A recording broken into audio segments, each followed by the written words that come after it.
আসসালামু আলাইকুম। আমি একটা ভিডিও দিতেছি, ভিডিওটা আপনারা দেখবেন। উনি আমাদের বাংলাদেশের একজন সাবেক সেনা সদস্য। উনি সবসময় প্রতিবাদী ভিডিও বানায়। তা আপনারা আগে ভিডিওটা দেখেন, তারপর আমি দুই চারটি কথা বলতেছি। আসসালামু আলাইকুম। আমি জাফর সরকার, সাবেক সেনা সদস্য। আবারও একটি প্রতিবাদ লাইভ না করলে আসলে আমার চলেই না। এটা মনে আমার রক্তের সাথে মিশে গেছে যে প্রতিবাদ লাইভ আমাকে করতেই হবে। বাংলাদেশের স্বরাষ্ট্র উপদেষ্টা একজন দেশপ্রেমিক, একজন সাবেক সেনা কর্মকর্তা এবং বাদশা হারুনের মতো উনি গভীর রাতে লুকিয়ে লুকিয়ে প্রতিটি থানা পর্যবেক্ষণ করে ডিউটি কিভাবে জনগণের জন্য করছে না করছে, নিজের গুম হারাম করে পুলিশকে সজাগ রেখে জনগণের নিরাপত্তার জন্য উনি কাজ করে গেছে। আজকে সেই স্বরাষ্ট্র উপদেষ্টা লেফটেন্যান্ট জেনারেল অবসরপ্রাপ্ত জাহাঙ্গীর আলম চৌধুরীর বিরুদ্ধে ছাত্র শিবির, জামাত যেভাবে এবং আপনার এনসিপি যেভাবে তার পিছনে লেগেছে তার পদত্যাগ চাচ্ছে। তার পদত্যাগ মানে কি বুঝেন আপনারা প্রিয় দেশবাসী?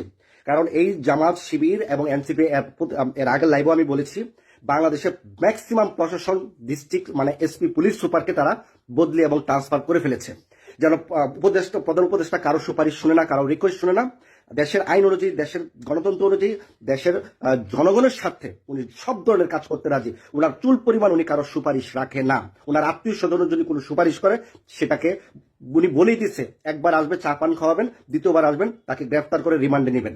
আমার পরিচয় দিয়ে যদি কেউ সুপারিশ প্রাপ্ত হয়, তাহলে চিন্তা করেন কতটুকু সৎ, অনেস্ট এবং সাহসী উপদেষ্টা আমাদের বাংলার মাটিতে আছে। বিদায় আজকে আমাদের এত বড় একটা বাংলাদেশের যে অস্থিরতা যাচ্ছে, এত মানে খারাপ দিকটা যাচ্ছে, একমাত্র স্বরাষ্ট্র উপদেষ্টাই সঠিক এবং ন্যায়ের পক্ষে আছেন। তা না হলে এই আইন শৃঙ্খলা প্রশাসন আরো অবনতির দিকে যাইতো একদম 100%।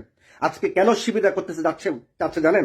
স্বরাষ্ট্র উপদেষ্টাকে যদি পরিবর্তন করতে পারে, তাহলে তারা প্রশাসন যেরকম নিউট্রাল আনতে পারবে, তাদের ইচ্ছা মতো একজন প্রধান স্বরাষ্ট্র উপদেষ্টা বসাবে, বসানোর পরে এই স্বরাষ্ট্র উপদেষ্টার মাধ্যমে প্রশাসন নিয়ে তারা খেলবে, পুলিশ প্রশাসন নিয়ে খেলবে। তখন প্রধান উপদেষ্টা তাদের ইচ্ছা মতো বসানো স্বরাষ্ট্র।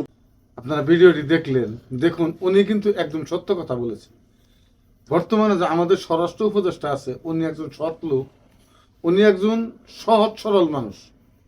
দেখুন, ওনাকে সামনে রেখে যখন শিবিরের সাদেক কায়ুম উনি বললেন যে স্বরাষ্ট্র উপদেষ্টার পদত্যাগ চাই, তখন ওনার মুখের দিকে তাকালে মনে হয়েছে আমাদের যে উনি একজন অসহায় লোক।